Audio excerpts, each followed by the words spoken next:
It is no secret that the Raiden Shogun banner is correct! All of my friends wanted a piece of this banner, and for good reason. I mean, just look at the 5-star.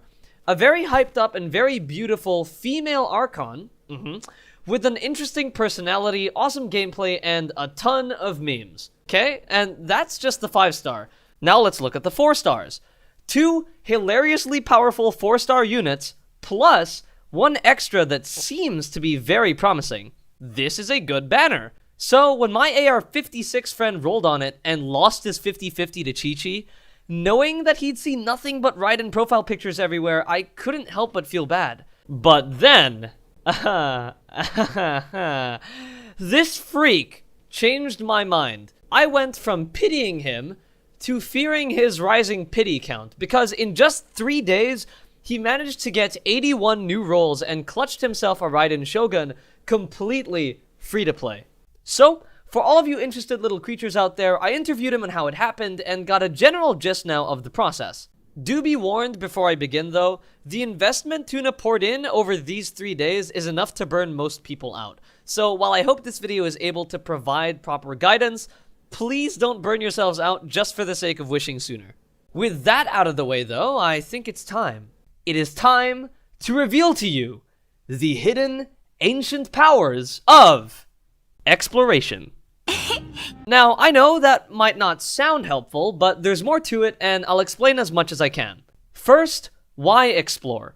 If you didn't already know, proportionately, exploration rewards you with the most primogems out of any other method in the entire game.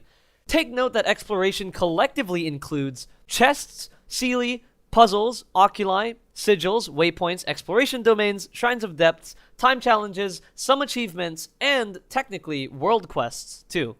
Each of these individually won't reward you with much primos, but the proximity and quantity of treasure in the world makes exploring better than all of the other methods I'll mention later.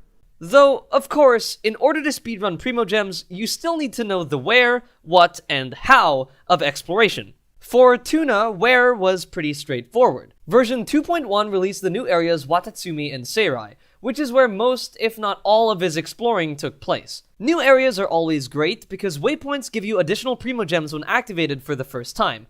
It's also going to be much easier to find new treasure. With that said though, it's not a requirement to pillage those 2 islands specifically. I would recommend opening your map, zooming all the way out, and scanning for areas that are less than 80% explored. Depending on how much you've already done or how difficult certain areas are for you, your order of priority may vary. As a general rule of thumb, I would personally recommend exploring Dragonspine first, then Inazuma, then Liyue, then Mondstadt last. And when picking a sub-area to start with, I usually just rely on my memory. For instance, if I can't confidently recall any nearby chests for a given waypoint, chances are I haven't explored that area enough. Moving on, we have what to look out for. Once you've picked out an area or even a sub-area, I suggest starting with a useful trick that I learned from Tuna called looking around. Any shiny, interactable objects, suspicious-looking locations, colorful glowing in the distance, whatever it is, inspect it. Remember that not everything is immediately visible to you, so it's important to be as thorough and suspicious of everything as possible. Some of Genshin's chests can be found hidden underground, beneath rocks, or behind some very conveniently placed carrots,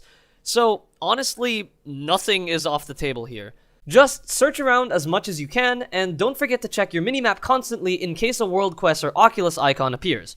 Anyways, now you know where to go and what to find. So, all that's left is obtaining everything as efficiently as possible. For that, you need a good team. For example, Tuna's go-to exploration team consists of Ayaka, Xingqiu, Bennett, and Kazuha. I mean, need I really say more? Now, even if you don't have this exact set of characters, I would still highly recommend setting up an exploration team anyway. Your goal in making this team is to balance mobility and combat. That said, if you have trouble thinking of a good setup, you can always just cook food so you don't have to worry about mobility anymore. From here, we need to put your team to good use. Once you've picked out a starting location, think of that place as a chunk of the map. Whether it's a sub-area, teleport waypoint, or unmarked location, treat it like a piece of the whole map, then explore that whole area as thoroughly as you can before moving on. This is Tuna's preferred method of exploration, but there are always other ways to approach it. For example, wandering around dev-intended paths and treasure hunting along the way works just as fine. It all depends on your team and how you think, so you can maximize the efficiency of traveling. And now, back to actual specific tips. If you stumble across a world quest, you can talk to the NPCs to activate them, but save the actual questing for after you're done exploring so you don't lose track of where you are. Most of the major world quests are required for better exploration though, so keep that in mind as well. If ever you get stuck on a puzzle or don't know how to obtain an oculi, I would suggest marking it on your map with a pin and labeling it, that way you can always just come back another time. On a similar note, if enemies are giving you a rough time, you can consider lowering your world level if you get really desperate. As far as I'm aware, world level does not affect the primogem reward from chests, just the drop quality. So while I highly advise against doing this, it will at least make treasure hunting slightly more efficient. Finally, if you feel like you've fully explored an area but are still a bit unsure, you can always just double check with an interactive map online. Heck, you can even have your entire exploration be guided by that thing as long as you keep note of where you've been and where you're going. By exploring systematically this way, you can slowly but surely clear out an entire map area with at least 90% exploration by the time you're done. Just so you get an idea, Tuna had basically 100% cleared both Watatsumi and Seirai by the time he finished his exploration grind, which also granted him an additional 50 or so achievements. Speaking of which, when you're finished, don't forget to turn in any sigils and oculi you have, and return to any world quests that you haven't finished as well. That was a lot, but hopefully it helped. To be honest, exploration is a very straightforward thing. It's not even that demanding of skill, just your time and attention. The reason Tuna was able to explore so quickly, apart from his intense focus, was because he got used to exploring the previous regions before now. So if you really want to get good at exploring and speedrun like Tuna did, your best bet is to keep going and spot the recurring patterns so you get faster and better at it. With all of that out of the way though, here's all the other tricks Tuna used to get more fates and primos quickly. First, foremost, and most obvious, events, commissions, and spiral abyss. Don't forget to do them. They are the most reliable ways to obtain extra wishes no matter your adventure rank. Well, that and Paimon's bargains. Every month, the Paimon's Bargain shop resets, so as long as you have enough Masterless Stardust, you'll be able to purchase up to 5 additional Intertwined Fates per month. Stardust and Star Glitter are obtainable after rolling on any banner, which effectively means you can roll on the Perm banner with Fates, and then convert any Stardust you get into Intertwined Fates.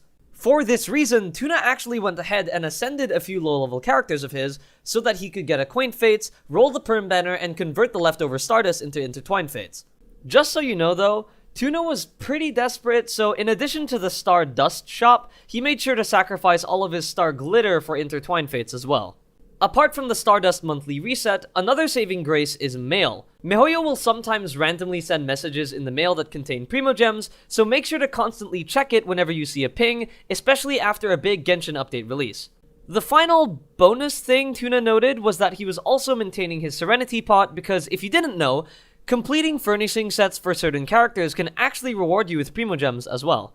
But anyways, that's more or less all the special advice Tuna gave me. There are obviously a lot of other ways to obtain primogems and fates, but I don't plan on dedicating the rest of this video to explaining them all.